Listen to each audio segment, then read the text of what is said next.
als ik nou mezelf kan gebruiken in een scenario als een vergelijking.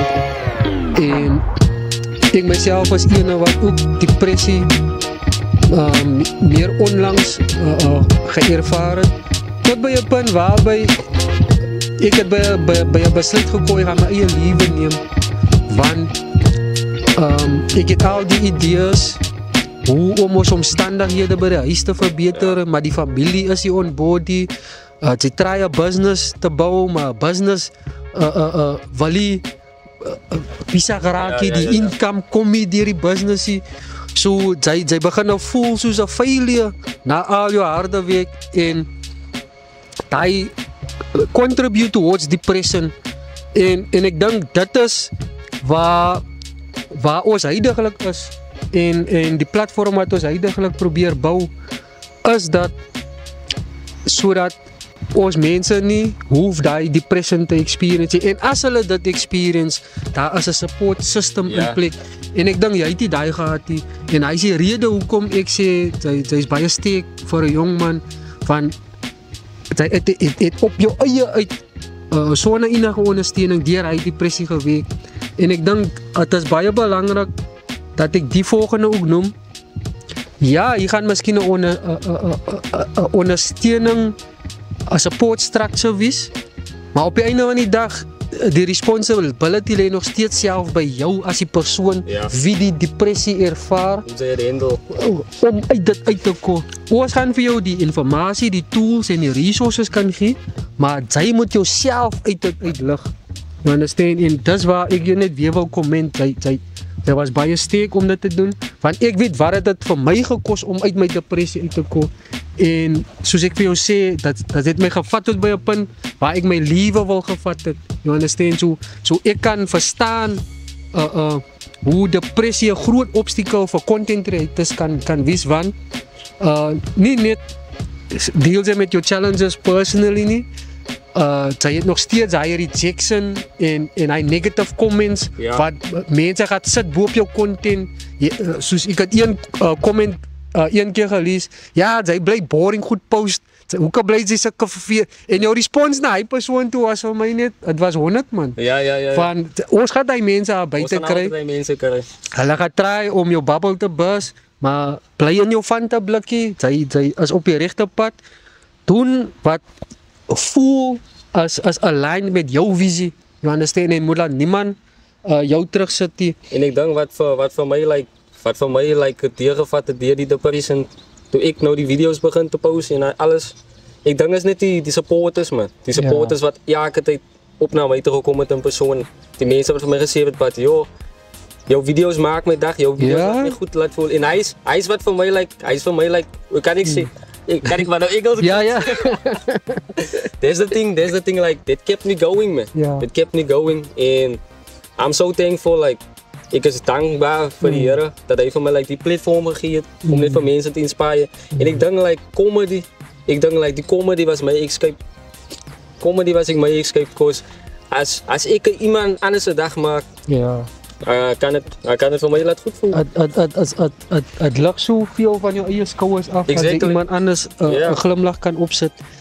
En snaaks als je dat noemde, van 2-3 dagen terug, een van mijn lighties, daar is een video wat je gemaakt hebt, waar een klein lightie, hij is een Uber delivery. Ja, Uber. Ik kom in die KFC box en die pizza. Nou, joh, mijn lightie, hij lag hem nog steeds tot vandaag toe aan zijn chops. Hij blijft, that guy, so mommy, that video, that guy. Hij come in deliver and there's nothing in, hij lacht in die hele tijd. En hij herhaalt de hele tijd, Uber delivery, Uber. Die woorden wat die karakter moest nou doen, hij repeat dat de hele tijd. Zo zelfs met mijn lightie, ik kan gewoon zien dat die impact wat jouw week op hem heeft. En dat is waarbij ik wil ook net zeggen, hoe aan wat ze doen man. Zij zal misschien nog niet zien, maar daar is baie soos mijn lightie, wie ze dacht zij opjelder, als ik het zo kan stellen. En dat actually brengt mij in naar die volgende vraag toe. Maar voor ik het vraag wil ik goed stoppen in post en weer record. Komen ze weer record? Oké, dan zie. So, Soos ek gesê het, dat die vraag wat my eintlik jou respons op die vraag wat my eintlik mooi in die volgende vraagie. Baie content creators, soos die tyd aangaan, hulle, soos jy ons nog gesê het, hulle moet net consistent is. Net consistent. En met die consistency kom 'n klomp demand. You understand, van jy moet op 'n plan en jou goedes in orde het vir elke keer as jy nou 'n video gaat skiet en jy moet consistently post en al daai.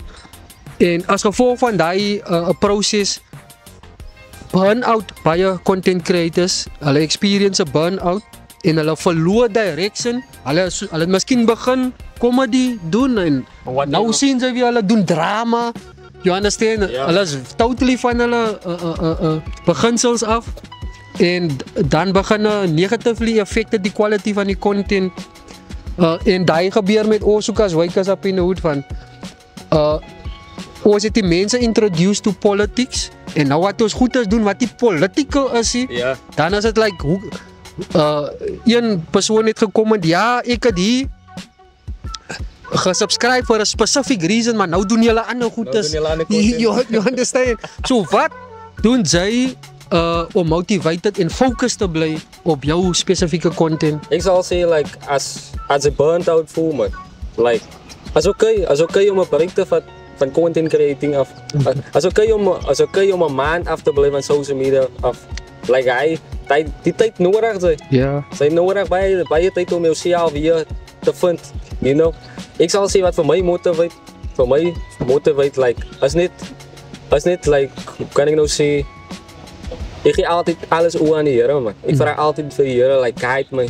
As ek sê altyd ek vra altyd Here asseblief guide my. Ek voel nou burnt out or whatever. But vat my deur die proses om weer myself te vind. Ek dink baie content creators raak verloor hulle self man. Hulle dink like hoekom werk dit uit nie? Hoekom kry ek nie like idee nie? Hoekom kry ek nie inspirasie nie? Is okay. Like moenie vergiet hoe jy begin het nie. En jou rede, why am I doing this? Ja. So like hoe kan ek sê gee alles oor aan die Here man.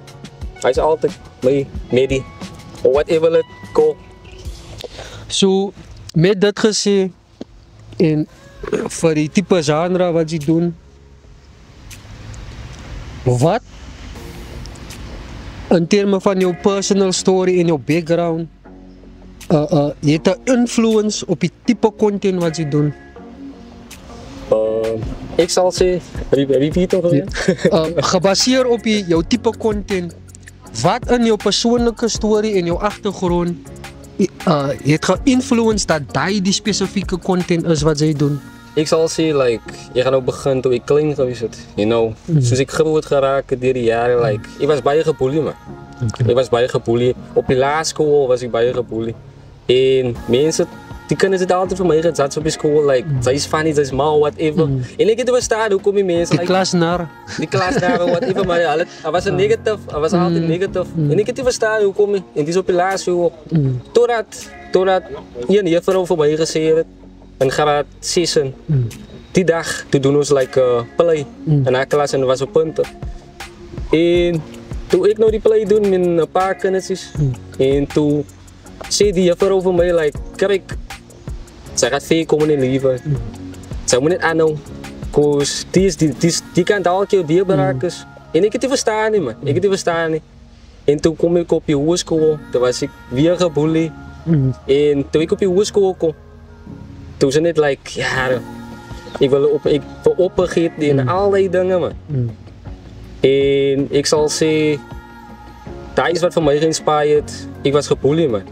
Maar ik heb nooit like negatief goede gedanken en ik zal zeggen comedy was altijd die ding wat voor mij kept going het. En toen ik op die hoërskool kom, daar is die tijd toen ik like mijn eigen social media account maak en ik net begint het voor die video's, voor die content creator was ik al op Facebook en op social media, maar tijd toen maak ik jokes. En toen ik zie like die jokes wat ik maak en die mensen dat is wat voor mij like inspired man. Maar ik heb verloren ook geraakt door de jaren. Ik heb opgegeven op comedy. Ek sal dink, miskien is dit omdat content creation nog nie hy tyd 'n ding gewees het nie. Ja, hy was nog nie hy ding. En ek sal sê like comedy was altyd die ding wat vir my laat gaan het man. Jy het vroeër Bradley November se naam genoem. En ek noem dit van die volgende vraag is wie is die tipe creators of mense wat 'n impressie op jou het, wat 'n influence op jou het, wat vir jou inspireer om die goedes te doen wat jy doen? Ek sal sê like in die begin het ek nie like belang gestel, dit was nou 2023. En een van die mense is like Keanu Rogers, hy's ook 'n comedian, hy's ook like een van die content creators. Okay. En ek het altyd sy video's op TikTok gekyk en ek het gesien, jy, maar die bro is funny man. En ek like sulke mense man. En ek sê toe vir myself, nee, die bro inspire vir my man. So ek moet ook die ding doen man. En daar was daar nog 'n bro, like Wonder Kid, hy's ook 'n content creator. Ek het gehoor al van Wonder Kid. Ja. Wonder Kid, hy was ook een van die mense wat vir my inspire, wat nou nog vir my inspire vandag. En as daar nog 'n OG, ek weet net te sorry vir een van die issues, maar jy weet net Was te laggies. Jo, toe ek op TikTok gaan en hy man se video's begin te kyk. Hy man en hy anti se video's. Ja, anti-C. Anti-C, toe inspired vir my. En vandag kan ek sê like nee. Hy man inspire baie mense en veral met sy glow up kan ek dit noem. Hulle kyk 'n man is mos nie like in die social media vir lankies waar man ken nie die terms and conditions wat hulle so baie gebruik nie. Maar hy doen nogal, hy vorder nogal vir my baie kwai. Sy visie, ons het net op die einde van laas jaar vir hom gehelp met in terme net van die video van sy eerste stand-up. Hy het voor daai stand-up gedoen, maar het was nie like sy show nie. Die was nou sy show, sy eerste show wat hy self